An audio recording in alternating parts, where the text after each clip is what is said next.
Good evening, everyone. I am Debashis and with me is Shomik Chakraborty from Revsportz, and we are just outside the ACS Stadium here in Guwahati.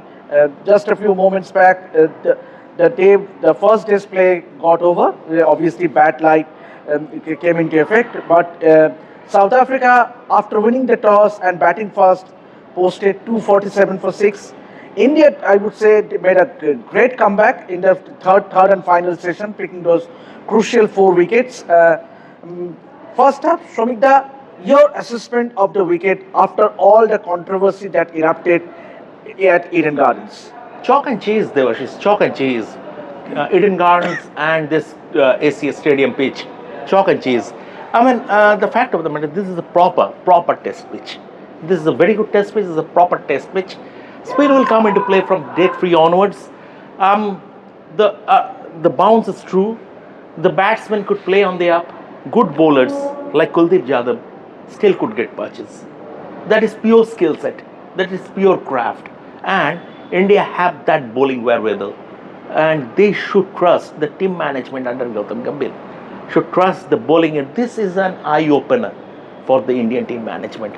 Do you reckon that this would be perhaps Gautam Gambhir will follow this template to play on a sporting wicket? See, I don't know. Basically, I asked this question to Ryan Tindashkar, his assistant coach, who came at the post press conference. I asked him about whether you going ahead, this should be the template for home test. It is a very difficult. It's a tough one. It's a tough one because the thing is that in WTC, the idea is to get more than 50% of points at home. At the same time, he admitted that maybe this is the kind of wicket that suits us better. Look, India have the world's best fast bowler in Jasprit Bumrah, who doesn't need the pitch factor. In fact, they have two. Then you have the way Siraj has developed. That is brilliant.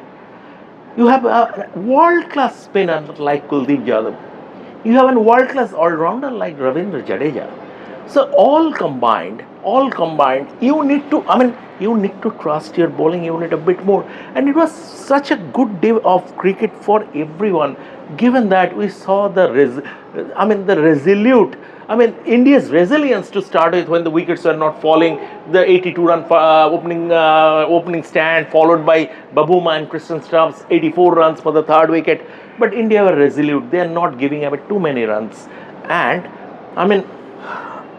the fact of the matter is that it was a very, very enjoyable test cricket, especially given that the first test ended inside 3 days, far afield in Perth. The first Ashes test also finished inside 2 days. So it was sort of heartening. It was refreshing to see that good old-fashioned attritional test cricket, and this pitch contributed to that. Obviously, Rishabh Pant, he was leading the test sim for the first time, and I would say that he was quite impressive, Shomita. I think he was very smart in terms of his bowling changes, in terms of giving the bowlers the right end, bringing back Jasprit Bumrah at the stroke of lunch. That was a very clever move, and it yielded results given that Bumrah castled Eden Markram, number 1.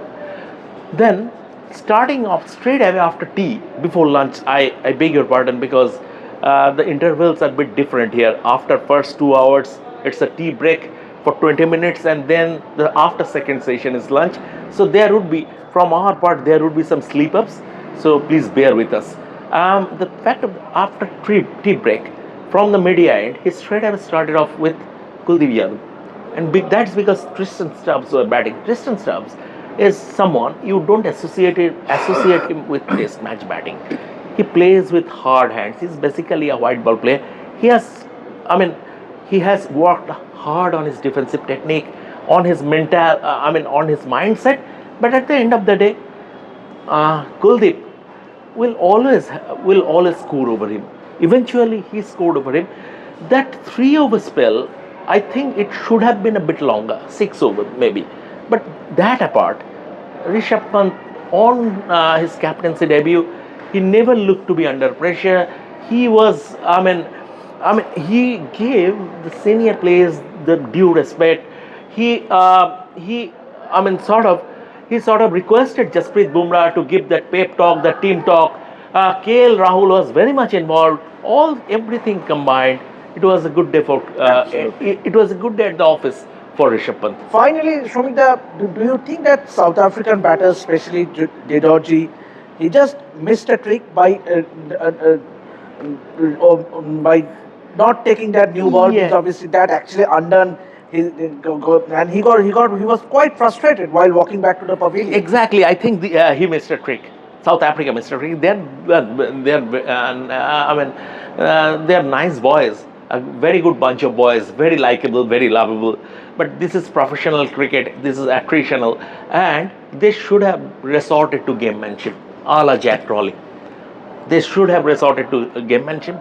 Someone should have clutched his calf muscle or hamstring, should have called the physio, and they shouldn't have played that Siraj over with the second new ball. Right. They missed a trick there. So, do you reckon that what would be the strategy for South Africa? Obviously, they would love to bat as long as they can and Yes. take that total, stretch that total Yes, to yes. 300, 350 plus. See, from day 3 onwards, spin will come into play, and India have made it a habit of losing tosses, irrespective of captains. Be it Shubman Gill or Rishabh Pant, they are losing tosses, and they are happily defying the probability theory even. So, from that point of view, India will once again bat fourth, and on day 4 and day 5, spinners will have enough perches. So if South Africa can get to 350, that would be a good score. And then the onus will be on India to not only cross that total but also take a substantial lead. We will keep an eye on what would be the South Africa strategies. And ideally India would look to take those remaining 4 wickets as early as they can. So that's it for now. This is me, Debashish, and with me Shomit Chakraborty, signing outside the ACA Stadium here in Guwahati. Keep watching this space for all the updates.